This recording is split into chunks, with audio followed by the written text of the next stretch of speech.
എല്ലാവർക്കും സ്വാഗതം. നമ്മുടെ ജീവിതത്തിൽ റിവേഴ്സ് ഗിയർ അല്ലെങ്കിൽ കാലചക്രത്തെ തിരിച്ചു കറക്കാൻ നമുക്കാവില്ല. പക്ഷേ യൂ ടേൺ എടുക്കാം. അത് നിന്ന നിപ്പിൽ തിരിക്കാൻ ബുദ്ധിമുട്ടാണെങ്കിലും അല്പം മുന്നോട്ട് പോയാൽ സാവകാശം തയ്യാറെടുത്ത് ഒരു യൂ ടേണിന് അവസരമുണ്ട്.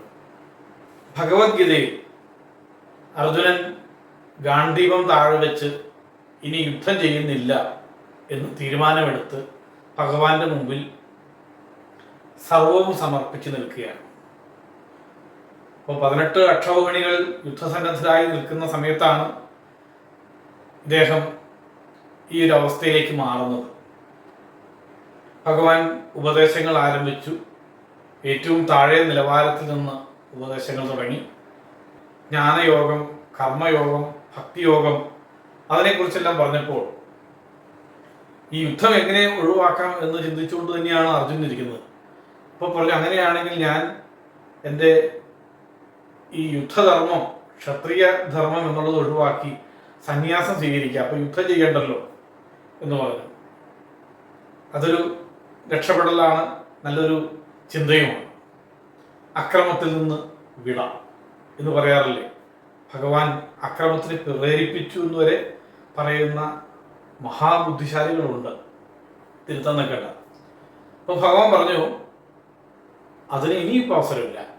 കാരണം ഈ പടയ്ക്ക് മുഴുവൻ ആളെ വിളിച്ചു കൂട്ടിയത് ആരാ? എല്ലാവരും യുദ്ധത്തിന് സന്നദ്ധരായിട്ട് നിൽക്കുകയാണ്. അർജുനൻ മാത്രം അങ്ങനെ സന്യാസി ആയതുകൊണ്ട് ബാക്കി 18 അക്ഷൗഹിണി ഒരുമിച്ച് സന്യാസം സ്വീകരിക്കും എന്ന് ഒരിക്കലും ചിന്തിക്കാൻ പറ്റില്ല. അത് വ്യാമോഹം മാത്രമാണ്.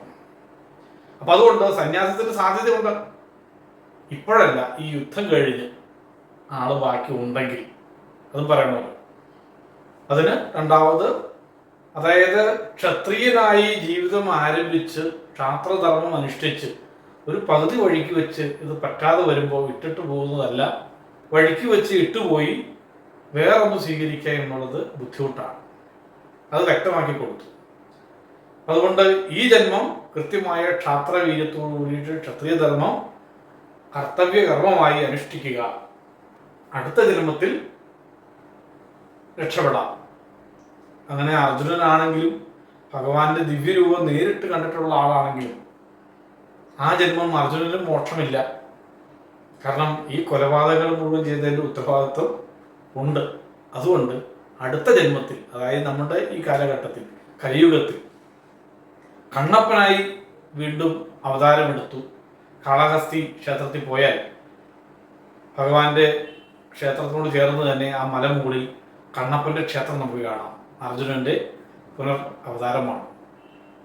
അങ്ങനെ ഏതൊരു പ്രശ്നത്തിനും നമുക്ക് പരിഹാരം ഉണ്ടാക്കാം. അത് ജീവിതത്തിലൂടെ തന്നെയാണ്. സമയം വൈകിപ്പോയി എന്ന് നമുക്ക് ചിന്തിക്കേണ്ട ആവശ്യമില്ല.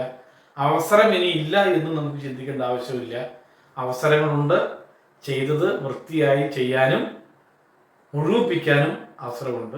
അതുകൊണ്ട് എല്ലാത്തിനും ആ ഭഗവാന്റെ കാരുണ്യം വേണമെന്ന് മാത്രം. ശംഭോ മഹാദേവ.